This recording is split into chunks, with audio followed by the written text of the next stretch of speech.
Hi everyone, hope you all are having a great day. So, if you are into web dev, you probably know Ben Awad. Sorry if I'm butchering the name, but he used to make these videos where he used to share the things he's planning to learn for the next year, which I always thought was pretty cool. And now that I am a content creator and indie software dev myself, I thought I should make a video like this for myself. So yeah, in this video, I'll be sharing both the technical and non-technical skills I'm planning to learn in 2025, and maybe at the end of next year, we can go back and compare how we did. So make sure to subscribe if you wanna see me succeed or fail. And yeah, let's get to the video. All right, I have divided this into two sections: technical or like coding related topics, and non-technical slash business related topics. But before we dive deeper, I think I should give you guys a quick background because I think it's important to understand why I am planning to learn the things I'm planning to learn. Uh, okay, so these are the three projects I'll be focusing on 2025. Many of you already probably know about Retro UI, it's an open source UI library. I'm also working on a community project called Indie Hustles, which will kind of be a social media for indie hackers where you can come in, can create your hustle. Like for example, 12 startups in 12 months or reach to 100k subs or something, right? And once you create your hustle, you can post updates. So for example, John Doe posted something right here. John Smith did something, right? And you can click on these hustles and we'll be able to see all the previous posts related to this hustle or goal. And here on the right section, I can probably like feature some sponsored product. Yeah, let me know if you guys are interested to sponsor your products here. Another project I'm working on is a SaaS called Makers Tracker, which is kind of like a CRM for content creators where you can manage sponsors, track revenue and stuff. I'll share the details later when the project is live. So everything I'll be learning next year is to make these projects successful. If I show you on the infra level, the Retro UI and Indie Hustles is hosted on a single VPS, is powered by a Docker, and the Makers Tracker will be completely run on Cloudflare. All right, so now that you have the background, let's get back to the main topic. First, front-end frameworks, which are none. I know a lot of you wanted me to try Svelte, but honestly, I'm kind of happy with React and Next.js, and I think I'll be sticking to it for 2025 as well, and may not try any other JavaScript or front-end frameworks. Next, real-time communication, which I know I will need for indie hustles because it's kind of like a social media, right? So whenever someone posts a new update, I want a button here for people to like refresh their screen, and for that I need to know the changes happening in the database real time.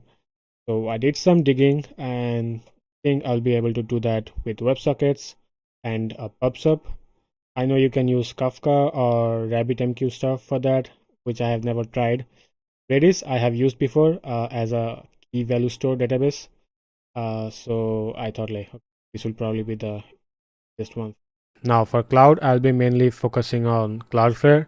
As I mentioned, my whole SaaS Makers Tracker will be deployed on Cloudflare. So I'll be using Cloudflare workers for deploying the web app, R2 for storing all the static files, D1 for the database, and workers KV for key value storage, like which is like the Redis for Cloudflare. Now, if you are wondering why I am choosing Cloudflare to host Makers Tracker and not like putting everything in a VPS like Retro UI and India Cells, well, the answer is both Retro UI and India Cells are kind of focused toward like a community project. I am not focused on like making a lot of money from it, so I can afford to play around with this project's infra. But for Makers Tracker, I really don't want to fuck around and put all my data into a VPS and someone attacks the VPS or something, right? So I just want to go with something that's very reliable. And Cloudflare seems to be a platform where it is industry leader in a lot of categories, but also it's not super complex as something like AWS, right? So I wanted something that's like somewhere in the middle where with reliability and also like ease of use. Yeah. Next for DevOps, I wanna learn Terraform. I did try out a little in the past, but didn't get deep. I also know they are not probably open source anymore, I think. And a lot of people are now using OpenTofu. So I might give this a try as well. Next, I wanna try out Kubernetes. Everyone talks about Kubernetes, and I have never been smart enough to contribute to the conversation. I think this should end in 2025. Everything I'll be learning, I will definitely be sharing with you all. So yeah, make sure to subscribe if you are interested. Okay, so next is AWS ECR, which is a cheaper alternative to Docker Hub, which I'm currently using. Then I also want to try out like server monitoring stuff. For that, I think Grafana and Grafana Loki. Next, some other stuff which are not related to my three projects. I just want to try out for fun. Relearning Golang. I tried it a while ago, but I don't think I remember anything. I do want to revisit and try it again, mainly because I want to build a CLI application. I'll be building that with Charm CLI. All right, so now these are all cool, but since I am an indie dev and I'm planning to make I don't know, money and stuff, right? So I also have to learn, unfortunately, some business skills as well. So these are the mainly two categories I'll be focusing on for next year. One is copywriting. In copywriting, I wanna start blogging, and I'm also launching my newsletter to improve my copywriting. So make sure to check out later.arifvlogs.com. I will link it in the description, where I'll be sharing some of the business and life stuff of becoming self-employed as a software engineer. So for example, on the first issue, I am writing my business goals for 25, which will be out in next few days. So make sure to subscribe.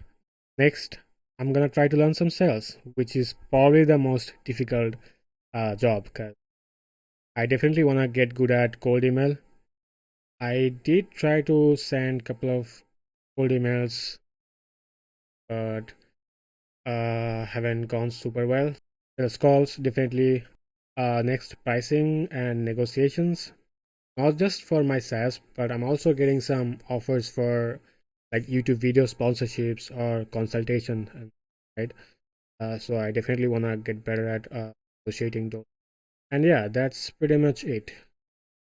Just like every other year, I am hopeful for the next year. Hopefully, it will be a good year for me and you guys as well. And this might be my last video. You guys have a good holidays. Yeah, take care.